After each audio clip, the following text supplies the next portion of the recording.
إن الحمد لله نحمده ونستعينه ونستغفره ونعوذ بالله من شرور أنفسنا وسيئات أعمالنا من يهده الله فلا مضل له ومن يضلل فلا هادي له وأشهد أن لا إله إلا الله وحده لا شريك له وأشهد أن محمدا عبده ورسوله يا أيها الذين آمنوا اتقوا الله حق تقاته ولا تموتن إلا وأنتم مسلمون يا أيها الناس اتقوا ربكم الذي خلقكم من نفس واحدة وخلق منها زوجها وبث منهما رجالا كثيرا ونساء واتقوا الله الذي تساءلون به والأرحام إن الله كان عليكم رقيبا أما بعد فإن أصدق الحديث كتاب الله وأحسن الهدي هدي نبينا محمد صلى الله عليه وآله وسلم وشر الأمور محدثاتها وكل محدثة بدعة وكل بدعة ضلالة اللهم صل على محمد وعلى آل محمد كما صليت على إبراهيم وعلى آل إبراهيم في العالمين إنك حميد مجيد. Hari ini insya-Allah kita akan tengok ciri-ciri Bani Israel, perangai ulama Bani Israel, di mana mereka kalaulah bertanya kepada Rasulullah sallallahu alaihi wasallam, mereka bukan tanya untuk mencari kebenaran. Seperti mana kita tengok semalam, bagaimana rabai-rabai dan padri di kalangan Bani Israel datang ke Rasulullah sallallahu alaihi wasallam dalam hadis Al-Bukhari wa Muslim, dan mereka tanya mengenai hukum lelaki dan perempuan yang telah berzina, sedangkan setiap masing-masing lelaki dan perempuan ini ada isteri. Maka Rasulullah sallallahu alaihi wasallam tanya mereka, apakah hukum lelaki dan perempuan yang berzina di dalam At-Taurat? Maka mereka sembunyikan fakta dan mereka sembunyikan hukum ar-rajam yang tertulis dalam At-Taurat. Sebab tu Allah Subhanahu wa taala gelar mereka yuharrifuna al-kalima min ba'di mawadhi'i. Kemudian Allah Subhanahu wa taala dah sebut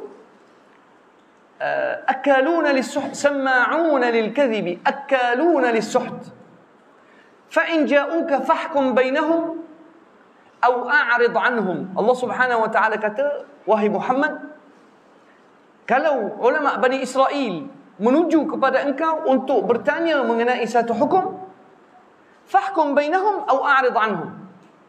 Sama ada nak berikan mereka hukuman dan keputusan hukum Allah ataupun biarkan mereka. Wa in tu'rid anhum falan yadurruka syai'a. Hatta Allah Subhanahu wa taala kata, kalau engkau wahai Muhammad sallallahu alaihi Rasulullah, kalau engkau abaikan mereka, mereka tak akan bagi mudarat kepada engkau. Wa in hakamta fahkum bainahum bil qist innallaha yuhibbul muqsitin. Kemudian ayat seterusnya Allah kata, wa kaifa yuhakkimunaka wa 'indahum at-Taurah. Allahu akbar. Tengok ayat ni. Wa kaifa yuhakkimunaka wa 'indahum at-Taurah fiha hukmullah. Allah Subhanahu wa taala kata, bagaimana ulama Bani Israel rujuk ke Nabi Muhammad sallallahu alaihi wasallam mengenai hukum pelaku zina yang muhsan, sedangkan hukum rajam yang tertera dalam At-Taurat. Maksudnya, kebenaran ada ke tidak dalam kitab mereka? Ada. Wa kaifa yuhakkimunaka wa 'indahum, cuba tengok ayat dia, ayat 43. Wa kaifa yuhakkimunaka wa 'indahum at-Taurah. Kenapa ulama Bani Israel tetap rujuk ke Nabi Muhammad sallallahu alaihi wasallam untuk bertanya hukum rajam? Wa 'indahum at-Taurah fiha hukmullah. Sedangkan ulama Bani Israel ada ilmu dalam At-Taurat, dan hukum rajam Ada dalam At-Taurat. Thumma, Allah kata, thumma yatawallawna min ba'di dhalika wama ulaika bil mu'minin. Tuan-tuan rahmati Allah, ulama Bani Israel dia ada ilmu, tetapi mereka akan sembunyikan ilmu bila tidak datang dengan hawa nafsu mereka, mereka akan sembunyikan ataupun mereka akan manipulasi. Jelas tak? Sebenarnya umat Islam pun ada penyakit yang sama. Kita ada ilmu, segala ilmu ada dalam Quran dan Sunnah.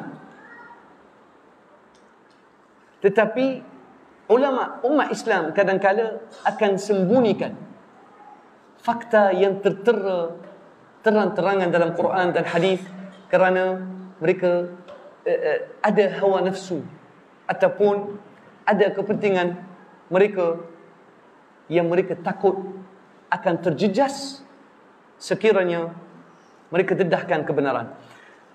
Saya nak pesan insya-Allah dalam ruangan yang ada, jangan menjadikan hawa nafsu sebab utama untuk kita seleweng. Nasihat saya, carilah kebenaran, as-sunnah. Demi Allah adik-adik, sunnah Nabi Muhammad sallallahu alaihi wasallam ni sangat penting. Tengoklah bagaimana sahabat sentiasa mencari kebenaran dan sahabat sanggup patah balik dengan pendapat dia demi kebenaran sunnah Rasulullah. Saya akan bagi 3 contoh kalau ada masa. Contoh yang pertama, contoh yang menunjukkan kehebatan Umar radhiyallahu anhu dan kehebatan Abdullah bin Umar, antara sahabat yang banyak ilmu. Umar Ibn Khattab, siapa tak kenal Umar? Di mana Rasulullah sallallahu alaihi wasallam sebut dalam hadis yang sahih, rawah al-Bukhari, laqad kana fi man kana qablakum fi bani Israil rijalun mulhamun wa in yakun fi ummati ahadun minhum fa Umar. Rasulullah sallallahu alaihi wasallam kata, di kalangan Bani Israel ada segelintir ulama ataupun orang beriman di kalangan Bani Israel, ada yang mulham, yakni dia bukan dapat wahyu tapi ada ilham. Allah Subhanahu wa taala tunjuk jalan yang benar. Ada sedikit. Kata Rasulullah sallallahu alaihi wasallam, kalau ada di kalangan umat aku seperti orang salih Bani Israel yang ada ilham, makalah Umar lah dia. Dan subhanallah tuan-tuan, Umar ni kana Umar yaqulu bisyai' wa yaqulu birra'i fayanzilu al-Quran yuwafiqu Umar. Ikhwani, kadang-kadang Rasulullah sallallahu alaihi wasallam tanya pendapat sahabat. Masing-masing sahabat bagi pendapat, Umar bagi pendapat. Allah Subhanahu wa taala turunkan ayat Al-Quran yang menyebelahi pendapat Umar. Dalam ilmu al-fuqaha dipanggil muwafaqat Umar. Muwafaqat Umar, maksudnya Umar radhiyallahu anhu bawa pendapat. Sahabat lain masing-masing bagi pendapat. Allah Subhanahu wa taala turunkan ayat Al-Quran yang menyokong pendapat Umar. Seperti isu hijab isteri-isteri Rasulullah. Dikata ya Rasulullah, inna nisa'aka yadkhulu alaihinna al-birr wal fajir falau amartahunna bil hijab.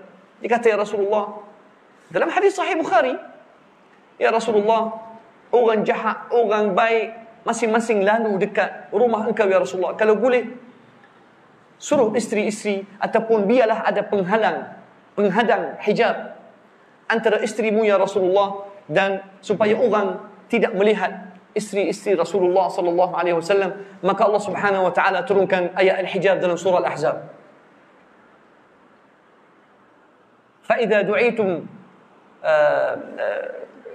فإذا طعمتم فانتشروا ولا مستأنسين لحديث إن ذلكم كان يؤذي النبي فيستحيي منكم والله لا يستحيي من الحق وإذا سألتموهن متاعا فاسألوهن من وراء حجاب. Allah Subhanahu wa taala turunkan ayat ini menyokong pendapat Umar. Umar tanya Rasulullah dalam satu peristiwa, kata ya Rasulullah, "Lau ittakhadna musalla Ibrahim, lau ittakhadna maqama Ibrahim musalla." Kenapa ya Rasulullah kita tidak menjadikan maqam Nabi Ibrahim yang dekat Al-Kaabah sebagai tempat salat? Maka Allah Subhanahu wa taala turunkan ayat, "Wattakhidhu min maqami Ibrahim musalla." Setiap pandangan Umar, Allah Subhanahu wa taala turunkan ayat. Hatta dalam isu Asra Badr, tahanan-tahanan yang ditawan oleh Rasulullah di peperangan Badar, pendapat Umar dibunuh belaka. Tapi Abu Bakar Siddiq radhiyallahu an, pendapat dia tak, kita jagalah tawanan ini dan kita akan minta pampasan. Maka Allah Subhanahu wa taala turunkan ayat yang menyokong pendapat Umar. Ya Allah, hatta dalam bab jangan salat atas orang munafik, Umar kata, ya Rasulullah, la tusalli alaihi. Umar kata, ya Rasulullah, jangan salat atas Abdullah ibn Ubay ibn Salul. Maka Allah Subhanahu wa taala turunkan ayat, وَلَا تُصَلِّ عَلَىٰ أَحَدٍ مِّنْهُمْ مَاتَ أَبَدًا وَلَا تَقُمْ عَلَىٰ قَبْرِهِ. Al-Quran turun menyokong pendapat Umar. Ya Allah. Jadi tuan-tuan rahmati Allah. Tapi Umar ni, di mana ada kebenaran dia akan ikut. Radhiyallahu an Umar al-Faruq. Sebab tu Rasulullah sallallahu alaihi wasallam dalam hadis sahih, qal Rasulullah sallallahu alaihi wasallam kata, "Ihin ya Umar." Ada kisah yang sangat menarik. Saya tak boleh kalau dah masuk kisah pasal Umar, saya kena cerita habis sebab dia best. Suatu hari Umar radhiyallahu anhu masuk ke rumah Rasulullah. Umar nak masuk minta izin. Dan ketika itu kana 'inda Rasulullah sallallahu alaihi wasallam nisa'un qad irtafa'at aswatuhun. Ada ramai wanita-wanita yang duduk dengan Rasulullah. Suara wanita ini naik. Dalam bahasa orang Kelantan, gege. Wanita ni buat gege sangat depan Rasulullah. Maksudnya mereka, wanita-wanita ni tak menghormati Rasulullah sallallahu alaihi wasallam. Maka bila Umar minta izin dan dibenarkan, bila wanita-wanita ini dengar suara Umar minta izin nak masuk rumah Rasulullah, wanita ni qal falamma sami'na sawta Umar ibtadarna al-hijab.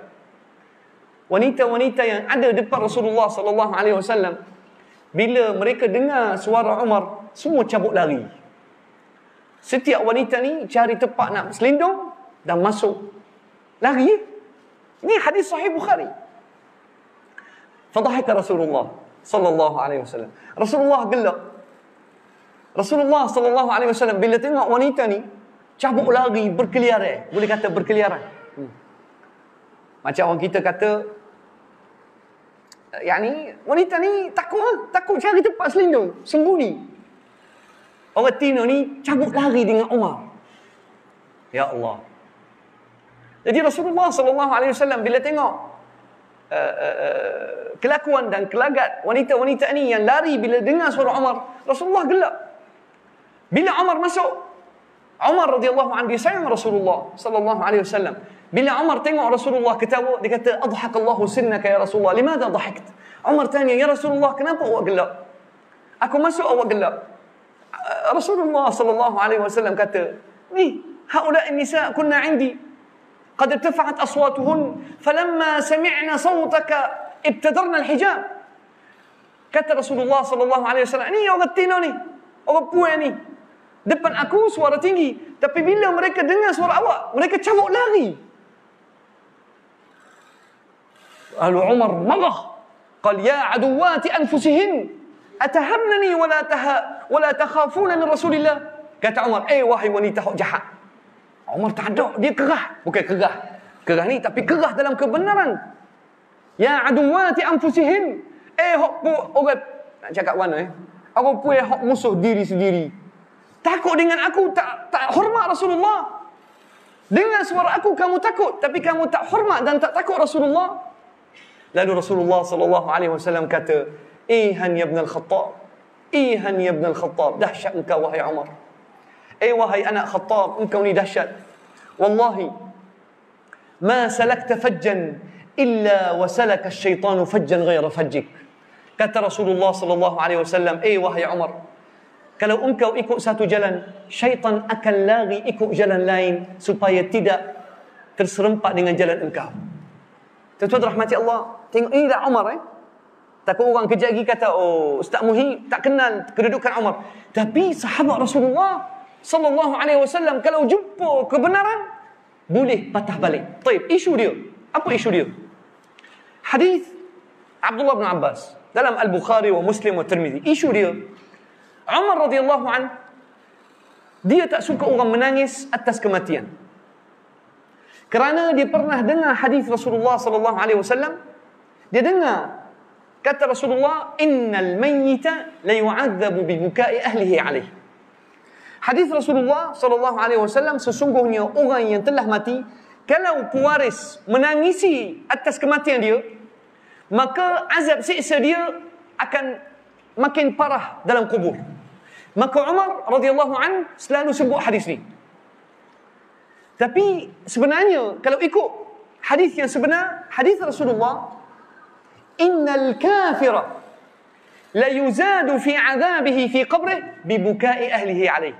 Sebenarnya Rasulullah sallallahu alaihi wasallam bersabda, orang yang kafir bila keluarga dia menangisi kematian dia, azab dia makin parah dalam kubur. Beza ke tak? Beza ke tak? Sekarang ni kita masuk fiqh. Fiqh sunnah ni.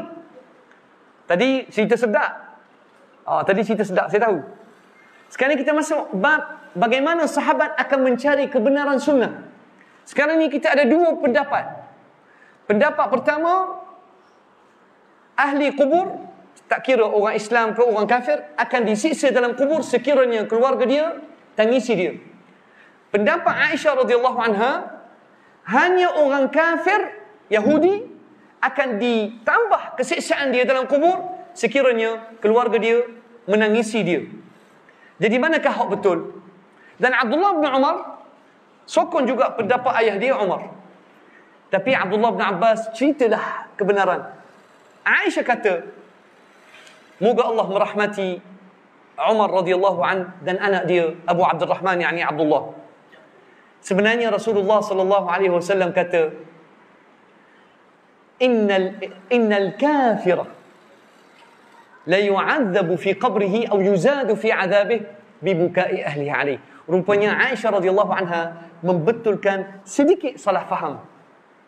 Yang disiksa dalam kubur apabila keluarga dia menangis adalah orang kafir. Dan ada lagi hadis yang lagi dahsyat dalam hadis sahih Muslim. Rasulullah sallallahu alaihi wasallam duduk dalam satu majlis. Qal famarrat janazatu yahudi. Rasulullah sallallahu alaihi wasallam duduk dalam satu majlis, maka lalu satu jenazah orang Yahudi. Maka kata Rasulullah sallallahu alaihi wasallam, innal yahud, dan jenazah Yahudi, orang Yahudi duduk menangis. Maka Rasulullah sallallahu alaihi wasallam bersabda, inna hadzal yahudi la yuzadu alaihi fi 'adzabihi bi bukai ahlihi alaihi. Orang Yahudi akan lagi disiksa, azab siksa dia dalam kubur ditambah kerana ditangisi oleh keluarga dia orang Yahudi. Jadi orang Islam, sebab Rasulullah sallallahu alaihi wasallam, kenapa jadi penting isu ni? Sebab ada hadis sahih dalam Bukhari, bila anak Rasulullah sallallahu alaihi wasallam iaitu Ibrahim, bila Ibrahim meninggal dunia umur 3 tahun, Rasulullah sallallahu alaihi wasallam menangis. Ulama bukan supaya tengok hebatnya sunnah. Ulama menjelaskan bahawasanya tidak ada masalah kalau kita menangis atas kematian orang Islam. Jadi Aisyah radhiyallahu anha membetulkan, bila Abdullah bin Umar dengar kata Aisyah, dia patah balik. Baru dia faham. Dan tidak kata, mazhab aku yang betul. Sebab Abdullah bin Umar, dia kata, kalau ada kematian di kalangan orang Islam, maka kalau ahli keluarga orang mati menangis, maka dia akan ditambah siksa dia. Bila Sayyidina Abdullah bin Umar radhiyallahu anhuma dengar hadis Aisyah, baru dia tahu rupanya yang akan ditambah siksa dia bukan si mati orang Islam, tapi orang kafir. Jelas insya-Allah? Ni satu. Satu lagi. Isu wanita yang kematian suami, keberat hari ni saya mengajar. Okey tak? Betul ke ni? Jangan angguk gilik-gilik, jangan gitu. Kena faham betul. Satu lagi, isu isteri yang mengandung dan suami meninggal dunia.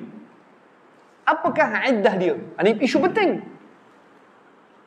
Sebab kadang-kala ada ulama pegang kalau isteri yang mengandung suami dia wafat, maka dia kena tunggu ab'adal ajalain. Ada mazhab, saya tak pasti mana satu, mereka pegang bahawasanya kalau isteri suami dia meninggal dalam keadaan dia mengandung, bukan setakat iddah dia akan habis bila melahirkan anak, dia kena tunggu juga 4 bulan 10 hari. Tapi Allah Subhanahu wa taala sebut wa ulatul ahmali ajaluhunna an yad'na hamlahun. Allah Subhanahu wa taala kata wanita-wanita yang mengandung sekiranya suami dia wafat, iddah dia habis bila dia melahirkan anak. Wa ulatul ahmali ajaluhunna an yad'na hamlahun. Jelas? Jelas betul?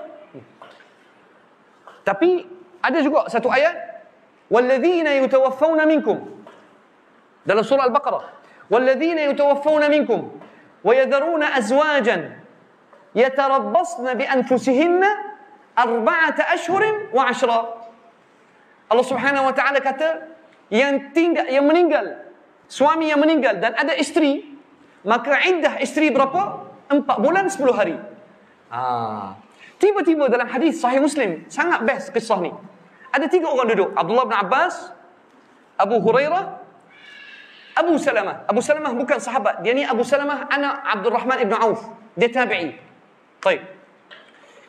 Tiba-tiba ada seorang lelaki datang, tanya Abdullah bin Abbas, ya ibn Abbas, apakah hukum wanita yang mengandung tapi suami dia telah meninggal? Berapakah tempoh iddah dia? Kata Abdullah bin Abbas, ta'taddu bi ab'adil ajalain.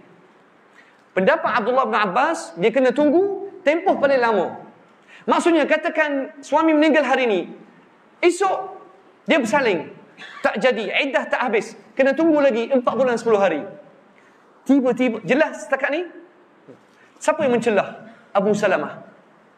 Abu Salamah kata, minta maaf, wahai Ibnu Abbas, aku minta maaf, tapi aku tak setuju. Sebab Rasulullah SAW pernah memberikan kebenaran kepada Subayyah al-Aslamiyah, suami dia meninggal, lepas 40 hari dia bersalin, habis iddah. Berlaku selisih faham ni. Macam kita, ustaz ada khilaf, ustaz jangan bincang isu ni, ada khilaf, ikutlah. Bukan masalah kita nak khilaf ke tak khilaf, carilah sunnah, kajilah ilmu. Paling susah dalam masyarakat kita bila kita nak bentangkan sunnah, isu ni dah bahas lama dah, jangan nak timbul. Bukan isu timbul ke tak timbul, orang kita kena belajar sunnah. Itulah fiqh. Carilah sunnah Rasulullah, carilah kebenaran. Bukan aku nak ikut Maliki sebab aku suka, sebab aku buta tuli. Tak. Aku suka Imam Syafi'i sebab aku ta'assub. Tak. Kita cari kebenaran. Sebab Imam Syafi'i rahimahullah qala idza sahha al-hadith fa huwa madhhabi. Tengok bagaimana Abdullah bin Abbas radhiyallahu anhuma, dia akan patah balik, akan ikut pendapat Abu Salamah dan Abu Hurairah. Jadi Abu Salamah, apa pendapat dia?